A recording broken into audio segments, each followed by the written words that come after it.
Hello दोस्तों, welcome my YouTube channel. और कल के वीडियो में मैंने फ़िज़िक्स की कुछ जो मान थे उन्हें बताया था। उनकी जो मात्रक थे, यूनिट थी वो बताई थी, उनकी जो विमाएँ थी वो बताई थी। और साथ में जो है अब उसी के आगे हम लोग चैप्टर स्टार्ट करेंगे। पहला, कूलाम का नियम, वैद्युत क्षेत्र। इस चैप्टर में जितने भी इम्पॉर्टेंट हेडिंग है, टॉपिक हैं, उन सब के डेरिवेशन करवाएंगे और साथ में जो इनके न्यूमेरिकल हैं वो भी हम ज़रूर करवाएंगे। तो बिना देर किए शुरू करते हैं। चैप्टर का नाम है कूलाम का नियम और वैद्युत क्षेत्र। इससे बोर्ड एग्ज़ाम में क्वेश्चन 100% आता है। और साथ में इसमें 2-3 जो डेरिवेशन हैं वो बहुत इंपॉर्टेंट हैं, वो कभी कभी लॉन्ग में लगा देते हैं। तो शुरू कर रहे हैं। कल हमने कुछ वैल्यू लिखवाई थी, उन्हीं में 1-2 वैल्यू हम और लिख दे रहे हैं। तो जो इलेक्ट्रॉन का आवेश था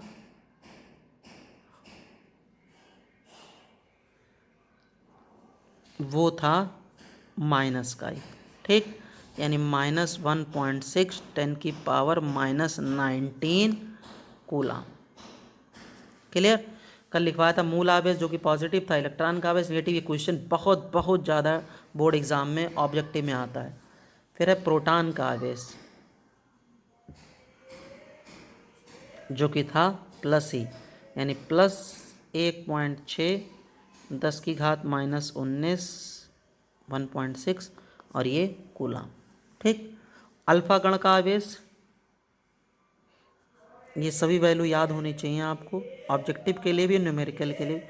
2 ही होता है, यानी कि 3.2 × 10⁻⁻19 और दिस हो जाएगा कूलाम। सही। तो अब पहली हेडिंग हम लोग शुरू कर रहे हैं जो कि बहुत इम्पॉर्टेंट है, शॉर्ट में पूछी जाती है, कूलाम का नियम। सही। कूलाम एक फ्रांसीसी वैज्ञानिक हैं और नाम है ये उनका। और कूलाम ने अपने प्रयोग के आधार पर दो जो आवेश होते हैं उनके बीच जो कार्य करने वाला बल होता है, ठीक, उनके संबंध में एक नियम दिया है, जिस नियम को ही कहा जाता है कूलाम का नियम, ठीक। तो कूलाम ने क्या दिया है? कूलाम ने दो आवेशों के बीच कार्य करने वाला जो बल होता है उसके संबंध में एक नियम दिया है। उस नियम को ही हम कहते हैं क्या? कूलाम का नियम। तो यानी कि यहाँ पर दो आवेश होंगे। तो सबसे पहले हम एक यहाँ पर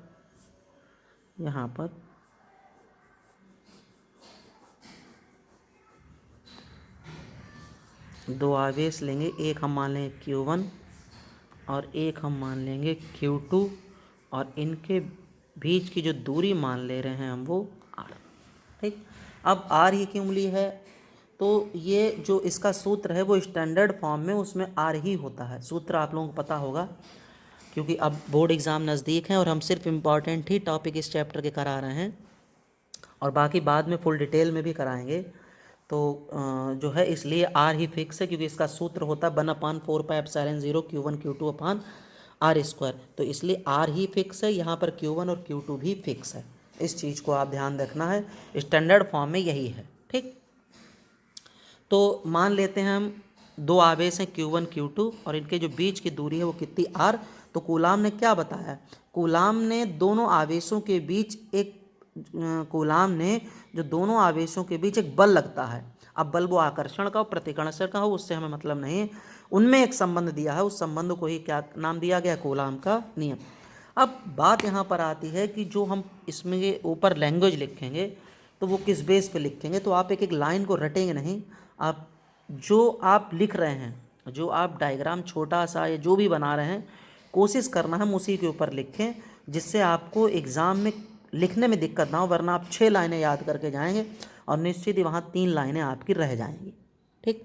तो इसलिए रटने नहीं है बिल्कुल, और आसान भाषा में बहुत अपने छोटे छोटे स्टेप में उसको हर तरीके से दर्शाते रहना है। तो क्या यहाँ पर अब क्या क्या यहाँ पर हैं? दो आवेश हैं Q1 Q2 और एक उनके बीच की दूरी कितनी? R। तो कूलाम ने ये कहा है, कूलाम के नियम के अनुसार, कि दो आवेशों के जो बीच कार्य करने वाला जो बल हो, हम पहले बता चुके हैं, वो बल आकर्षण हो सकता है, वो प्रतिकर्षण। आकर्षण कब होगा? जब एक पॉजिटिव हो एक निगेटिव हो। प्रतिकर्षण कब जो होगा? जब दोनों पॉजिटिव हो। ठीक, तो जो उनके बीच लगने वाला जो बल है वो दोनों आवेशों के गुणनफल के अनुक्रमानुपाती होता है, और जो बीच की दूरी r है उसके वर्ग के व्युत्क्रमानुपाती होता है। अब इसे अगर आप कंपेयर करें तो नाइन्थ में आपने न्यूटन का नियम पढ़ा होगा, जो कि था F बराबर G m1 m2 अपान कितना r स्क्वायर। तो सेम वही, वहाँ वो द्रव्यमान के लिए न्यूटन का था और यहाँ ये आवेश के लिए। तो अगर आप ये याद रखें, और मेरे हिसाब से ये सबको लगभग याद होता है, तो बस यहाँ पर m1 m2 की जगह पर क्या कर देना, q1 और q2, और g की जगह पर वो चेंज हो जाएगा, बात की बात है। ठीक, और बाकी सब कुछ यही रहेगा। तो क्या लिखेंगे सबसे पहले, इस नियम के अनुसार,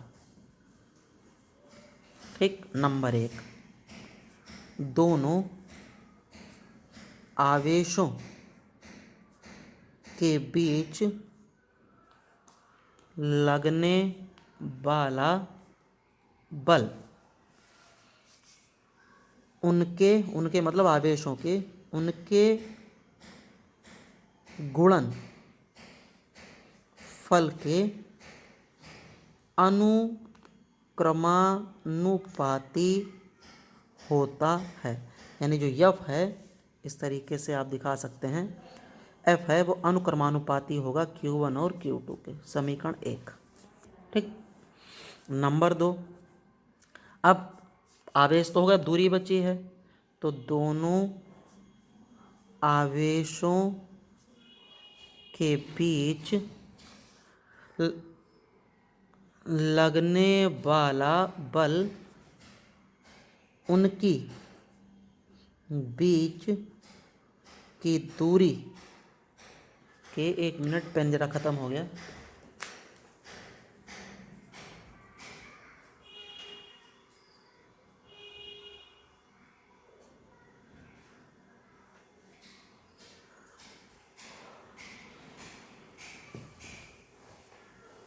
उनकी बीच की दूरी के वर्ग के व्युत्क्रमानुपाती होता है। ठीक है, तो F पर 1 कितना r स्क्वायर।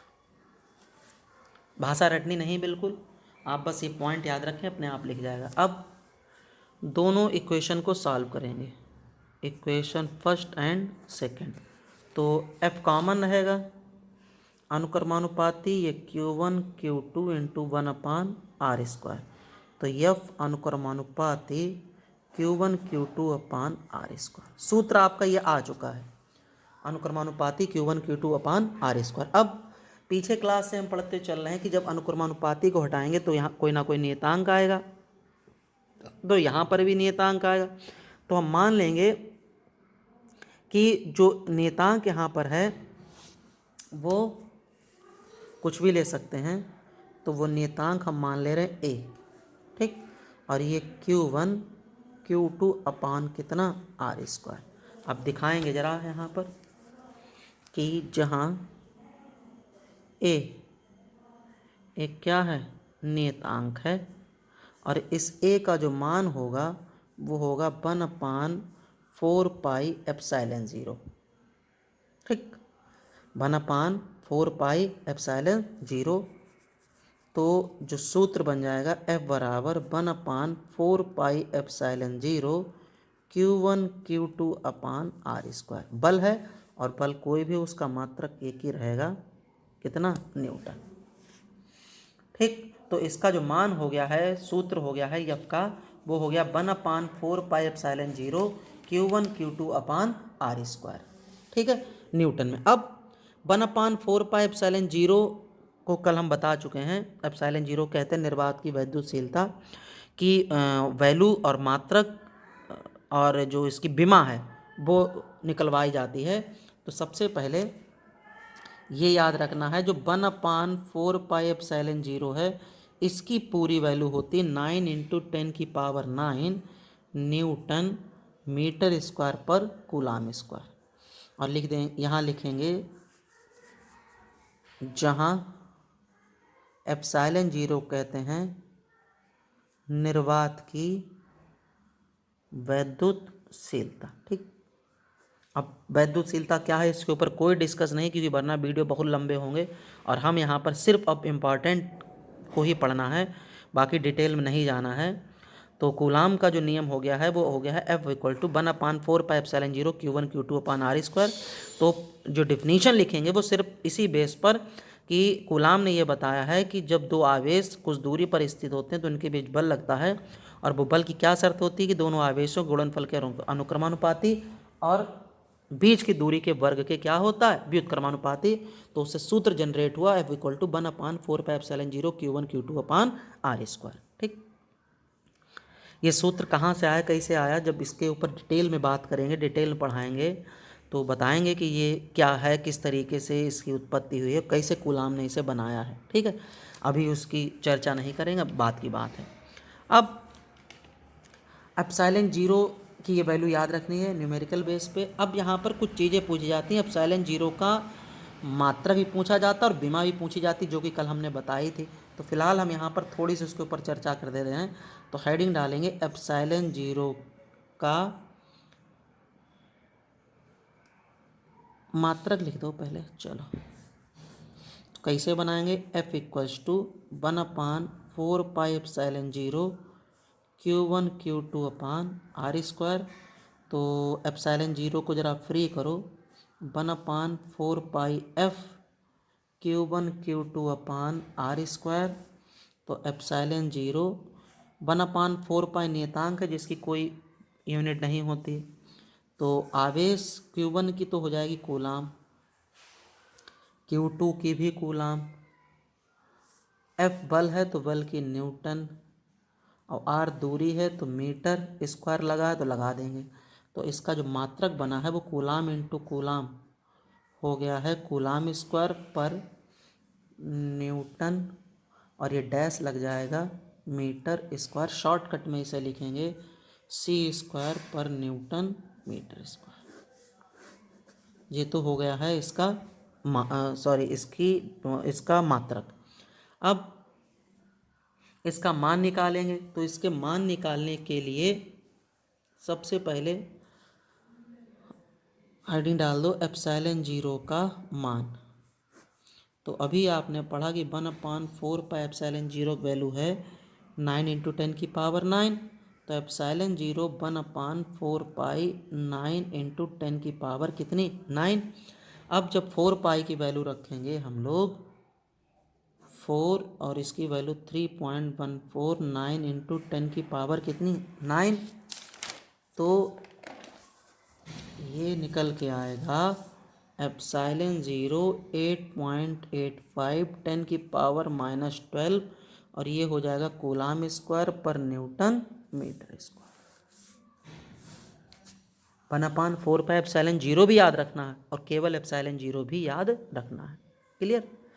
अब बीमा इसकी, तो एप्सिलॉन 0 की बीमा या बीमेय सूत्र, तो सूत्र था 11वें में बीमा खूब पड़ी है, 1/4π एप्सिलॉन 0 Q1 Q2/r²। तो एप्सिलॉन 0 की 1/4πf Q1 Q2/r² में यहाँ निकालना बता दे रहा है, हमने पीछे कल लिख दी थी। तो हो जाएगी एप्सिलॉन 0 इज इक्वल्स टू, ये तो नियतांक इसे छोड़ दो, Q की 80, F बल है, बल की कितनी होगी, बल की होती है mLt-2, और R की L स्क्वायर है तो स्क्वायर। ठीक, सबकी निकालने का तरीका है Q की 80, Q बराबर कितना होता है IT, I मतलब एम्पियर, T मतलब समय। सही है। अब बल की भी निकाल चुके हैं तो इसलिए ध्यान रखना है, ये हो जाएगा A² T², और ये आपका हो जाएगा mL3T-2। तो नाउ एप्सिलॉन 0 सबको ऊपर ले जाओ तो हो जाएगा m-1 L-3 T-4 और A2, ये हो गई आपकी एप्सिलॉन जीरो की विमा। ठीक है, तो एप्सिलॉन जीरो का मात्रक, एप्सिलॉन जीरो की विमा और 1/4 पाई एप्सिलॉन जीरो और केवल एप्सिलॉन जीरो का मान, ये तीनों चीज़ें आपको पता होनी चाहिए, जो कि बहुत महत्वपूर्ण है। अब यहाँ पर एक सूत्र ज़्यादातर बहुविकल्पी में और आता है, जिसे यहाँ पर नोट हम लिख दे रहे हैं, जो कि बहुत इंपॉर्टेंट है। इस पर एक नंबर का ऑब्जेक्टिव भी बना देते हैं। तो K इज इक्वल्स टू होता है epsilon upon epsilon zero. Epsilon zero को एप्सिलॉन नॉट भी कहते हैं। K equals to epsilon upon epsilon zero. अब K क्या है, एप्सिलॉन क्या है, एप्सिलॉन जीरो क्या है, तो हम यहाँ लिख दे रहे हैं K को बोलते हैं माध्यम का परावैद्युतांक। एप्सिलॉन क्या होता है, एप्सिलॉन को कहते हैं निर्वात की वैद्युतशीलता, और एप्सिलॉन जीरो को क्या कहते हैं, एप्सिलॉन जीरो कहते हैं परावैद्युत माध्यम की वैद्युतशीलता। ठीक, ये बातें याद रखनी है। के क्या है, एप्सिलॉन क्या है, एप्सिलॉन जीरो क्या है। तो के माध्यम का परावैद्युतांक, एप्सिलॉन निर्वात की क्या है, वैद्युतशीलता। एक मिनट गलत हो गया शायद,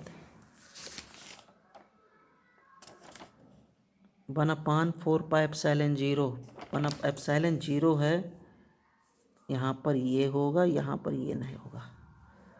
एप्सिलॉन जीरो कहते हैं निर्वात की वैद्युतशीलता, और केवल एप्सिलॉन जो होता है वो होता है परावैद्युत माध्यम की वैद्युतशीलता। ठीक, ये बात आप ध्यान रखना। और ये बहुत इंपॉर्टेंट है, इस पर एक न्यूमेरिकल बनता है, जो कि हम जब लगवाएंगे तो आपको बताएंगे किस तरीके से बनता है। ठीक है, अब हम लोग एक और सूत्र पढ़ेंगे, जो कि होता है F/Fm is equals to K। ये कहाँ से आता है, तो ये जो सूत्र निकल के आता है F बराबर 1/4 pi epsilon zero Q1 Q2 अपान कितना R स्क्वायर। एप्सिलॉन जीरो कहते हैं वही निर्वात की वैद्युतशीलता, तो Fm उसी सूत्र से ही निकल के आता है। यानी यदि निर्वात या वायु के स्थान पर हम दोनों आवेशों को के परावैद्युतांक के जो माध्यम होते हैं, और परावैद्युतांक माध्यम मतलब कोई कुचालक जैसे मोम है, कांच है, तेल है, को अगर रख दें तो उनके बीच जो बल लगता है वो बल आपका कहलाता है वैद्युत बल Fm। ठीक, तो अगर उसी बेस पर हम बनाएं तो जो F की वैल्यू थी 1/4 pi epsilon zero Q1 Q2 अपान R स्क्वायर, तो Fm की भी वैल्यू यहीं पर बन जाएगी 1/4 पाई एप्सिलॉन जीरो, और ये K जरूर आ जाएगा इसमें, और ये हो जाएगा Q1 Q2 अपान कितना R स्क्वायर। और इसे 2 डाल के अगर हम डिवाइड करें 2/1 में, तो F/Fm अगर आप देखेंगे तो ये सब कट जाएगा, और ये बचेगा 1/K। इसको आप पलट दें तो K इक्वल्स टू F/F कितना F। ठीक, ये भी बहुत इंपॉर्टेंट है। तो फिर हम रिपीट कर रहे हैं कि Fm कहाँ से आएगा, Fm आएगा कि अगर हम निर्वात या वायु के स्थान पर दोनों आवेशों को, निर्वात या वायु के स्थान पर दोनों आवेशों को Q1 और Q2 जो है उनको एक ऐसे माध्यम में रख दें जिसका माध्यम का परावैद्युतांक कितना हो K। ठीक, माध्यम का परावैद्युतांक कितना हो K। अब वो माध्यम कोई जैसे कुचालक जो पदार्थ होते हैं, कांच है, मोम है, तेल है, K की सबके लिए वैल्यू भी अलग अलग होती हैं, तो वहाँ पर जो है जो सूत्र था F बराबर 1/4 पाई एप्सिलॉन जीरो, उसमें क्या लगा देते हैं K।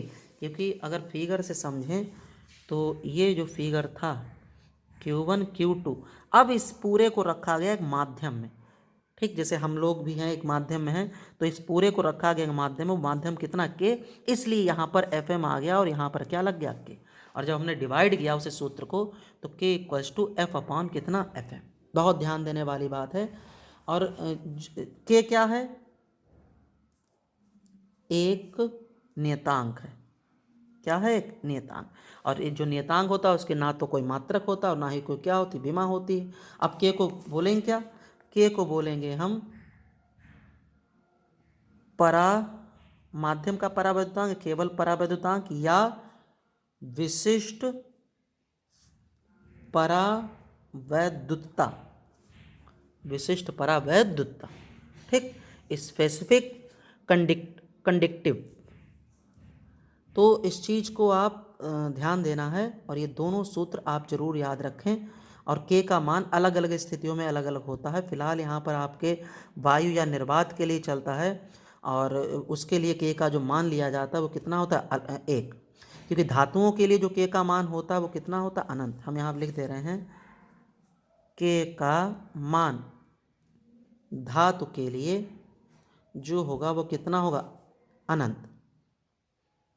ठीक, और बाकी सब के लिए के का मान जो होता है वो 1 से क्या होता है? अधिक। ठीक है, इस बात को आप विशेष ध्यान दें। और ये दोनों, जिसमें ये वाला ऑब्जेक्टिव के लिए या एक न्यूमेरिकल आता है जो कि हम लगवाएंगे, विशेष रूप से ध्यान उस पर देना है। ठीक है, तो इस टॉपिक में हमने सबसे पहले पढ़ा है कूलाम का नियम, जो कि था F = 1/4πε0 Q1 Q2/R²। ज़्यादातर लोग Q 1/4πε0 में ही के लगा देते हैं, लेकिन वो स्थिति तब आती है जब हम Q1 Q2 जो आवेश हैं उनको रखते हैं किसी ना किसी माध्यम में। ठीक, जो कि निकल के आता है F/Fm = K। तो जो सूत्र है 1/4πε0 Q1 Q2/R²। ε0 को कहते हैं निर्वात की वैद्युतशीलता। ε0 का हमने मान पढ़ा है, मात्रक पढ़ा है, विमा पढ़ी है। 1/4πε0 का भी मान हमने पढ़ा है। फिर वहाँ पर से एक और सूत्र बनाया है K = ε/ε0 या ε0। K ε/ε0 क्या है सब बताया है। F/Fm = K में क्या होता है ये भी सब हमने बताया है। ठीक है, अगले लेक्चर में हम लोग पढ़ेंगे वैद्युत क्षेत्र और वैद्युत क्षेत्र की तीव्रता, और साथ में उसके सूत्र भी सिद्ध करेंगे जो कि बहुत महत्वपूर्ण होंगे। और धीरे धीरे इस लेक्चर का जो वीडियो है उसका टाइम भी बढ़ेगा और आप लोगों को एग्ज़ाम से पहले ही पहले सारा इम्पॉर्टेंट मटेरियल उपलब्ध कराया जाएगा और आप इसी से पढ़ें, समझें। कोई दिक्कत हो हमें ज़रूर बताएं कमेंट सेक्शन में। वीडियो में हम अपना व्हाट्सअप नंबर भी देते हैं, उस पर भी आप बताएं और हम कोशिश करेंगे आप लोगों की समस्या दूर हो। या आप लोगों को चैप्टर इम्पॉर्टेंट लगता हो, आप हमें बताएं कि इसे ये स्पेशली रूप से पढ़ाना है तो हम उसे भी स्पेशली रूप से पढ़ा देंगे।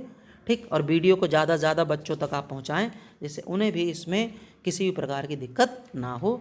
मिलते हैं अपने अगले वीडियो में जो कि होगा हमारा वैद्युत क्षेत्र या वैद्युत क्षेत्र की तीव्रता, और उस पर क्वेश्चन इम्पॉर्टेंट डेरिवेशन है वो कराएंगे बहुत ही आसान भाषा में। बुक्स में ज़्यादातर जो है बड़ा कठिन लैंग्वेज दी होती है, तो बहुत आसान भाषा में कराएंगे। और जो बुक्स में डेरिवेशन समाकलन से दिए हैं वो भी बहुत आपको इजी वे में करवाएंगे। कोई समाकलन का कहीं पर भी प्रयोग नहीं करेंगे और बहुत आसानी से आपको समझ में आएगा। ठीक है, मिलते हैं फिर अपने अगले वीडियो में। Thank you.